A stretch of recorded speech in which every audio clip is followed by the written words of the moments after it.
দেশের ৪১ জেলায় বইছে তাপপ্রবাহ। গেল মাসের মাঝামাঝি থেকে বেড়েছে গরম, স্থবির হয়ে পড়েছে জনজীবন, তীব্র গরমে ওষ্ঠাগত প্রাণ। আবহাওয়া অধিদপ্তর জানিয়েছে, চাঁদপুর, নোয়াখালী ও ব্রাহ্মণবাড়িয়া জেলা সহ রংপুর, রাজশাহী, ঢাকা, খুলনা ও বরিশাল বিভাগের ওপর দিয়ে মৃদু থেকে মাঝারি ধরনের তাপপ্রবাহ যাচ্ছে। তবে রংপুর, ঢাকা, ময়মনসিংহ, চট্টগ্রাম ও সিলেট বিভাগের কিছু কিছু জায়গায় বৃষ্টি হতে পারে। এর আগে গতকাল ৪৯টি জেলায় ছিল তাপপ্রবাহের কবলে।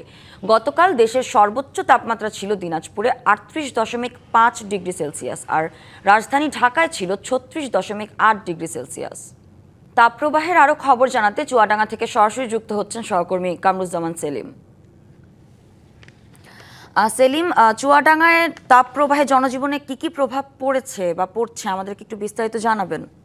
মিম, আসলে প্রচণ্ড গরম, সেই সাথে কিন্তু ভ্যাপসা গরম কারণে কিন্তু জনজীবন একেবারে বিপর্যস্ত হয়ে পড়েছে। গতকাল চুয়াডাঙ্গায় সর্বোচ্চ তাপমাত্রা রেকর্ড করা হয় ৩৮ ডিগ্রি সেলসিয়াস এবং বাতাসের আর্দ্রতা ছিল ৪৭%।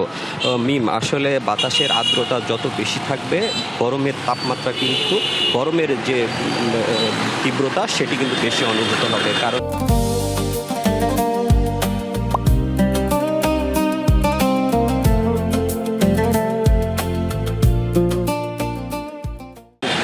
বাতাসের আর্দ্রতা বেশি থাকলে ভ্যাপসা গরম, আর এই ভ্যাপসা গরমের কিন্তু মানুষ একেবারে অতিষ্ঠ হয়েছে। সকাল থেকে শুরু করে, সকাল ৮টা থেকে শুরু করে একদম মধ্যরাত পর্যন্ত কিন্তু ভ্যাপসা গরমে মানুষের জনজীবন একেবারে বিপর্যস্ত হয়ে পড়েছে।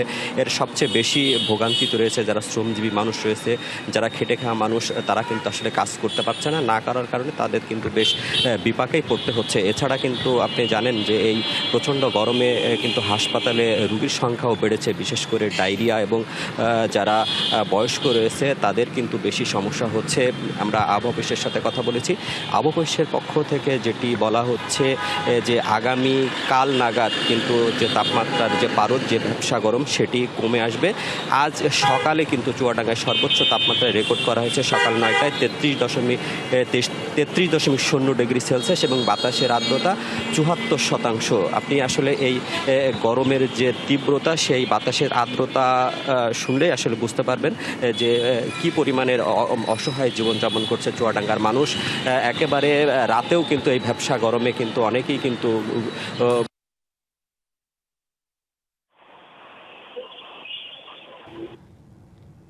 সেলিম, আপনাকে ধন্যবাদ।